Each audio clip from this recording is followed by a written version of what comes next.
Meditation and Happiness by Sri Ramananda, narrated by Anand Bhatt. In these lessons, we will discuss meditation and happiness, and the quest for happiness. For centuries, many have wondered if there is something more to life than the daily toil and struggle. We're assuming that, being that you're listening to this, you too wonder if there's something more than the daily toil and struggle. Or you may be a little more advanced on the path and are looking for liberation. These lessons take a merged perspective. It's a lot on the Vedanta side, but there's a lot of Hinduism and some Lam Buddhism as well. So let's start with a bit of an introduction. The first teachers who brought yoga and meditation to the West came with profound teachings of their religions as their greatest treasure to share with the world. They presented these lessons as the philosophy of self-realization and yoga as the methodology by which to achieve it. Now, it's important that we actually define yoga. You know, out here in the West, when we think of yoga, we think of people twisting themselves into pretzels and various positions. But in all reality, the definition of the word yoga is just a practice of something. Right? Dhyan yoga is going to be some sort of meditation practice, right? I believe the yogas that we see a lot here are hatha yoga. You know, bhakti yoga is the development of some sort of relationship with an external being, and it's actually okay for it to be imaginary because it's the practice that's more important than the actual being itself that you are cultivating a relationship with. Or you can also say it's the cultivation of love for everything around you.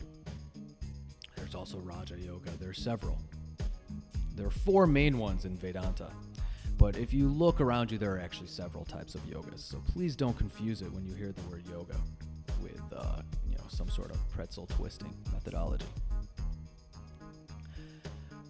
Now, these initial teachers were considered great masters, and they began with Swami Vivekananda and Ramakrishna. Vivekananda came at the end of the 19th century and continued with Swami Ramatirtha and Yogananda and many disciples of Shivananda. They called their teachings Yoga Vedanta, which they viewed as a complete science of spiritual growth. However, in the course of the time, these type of postures that we were talking about earlier gained more popularity in the physically minded West, and the Vedantic aspect of the teachings fell to the sidelines, particularly over the last 20 years. The result is that today few American yoga teachers know what Vedanta is or can explain it to others. They really only can show you certain positions. Not that those aren't beneficial, but we want to discuss meditation and happiness. If they have an interest in meditation, a lot of American teachers generally look to Zen, not knowing that meditation is the very foundation of classical yoga and its related traditions.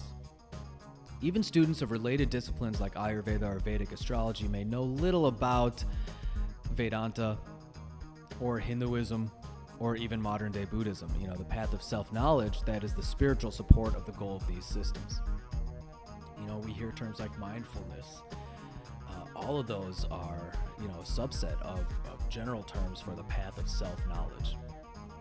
Meanwhile, those who study the great Vedantic gurus of modern India, like Rama Maharishi, Ramakrishna, generally look at the particular teacher as the source of the teachings, and they may fail to understand the tradition that they are a part of.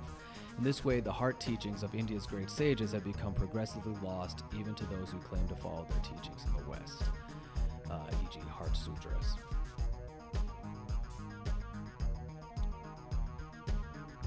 All right, a big portion of these teachings are to focus on the non-dualistic forms. You hear quite a bit, choose to be happy, right? When given a particular situation, we can always choose the glass half empty or half full. But in all reality, there is no such duality. The glass is at the level that it is. And although there's a lot of benefit for choosing to be happy, I'm not a big proponent of it. It's a lot easier to just accept reality as it is than it is to force yourself in one level of denial or another. You know, many of us build a poor habit of focusing on the negative. And in that sense, you know, if you're going to focus on something, developing a habit of focusing on the positive, of course, is beneficial. But it's not exactly reality.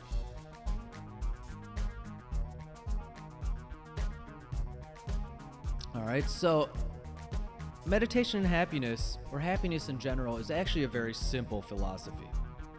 It says that our true self, which Hinduism calls the Atman, is God.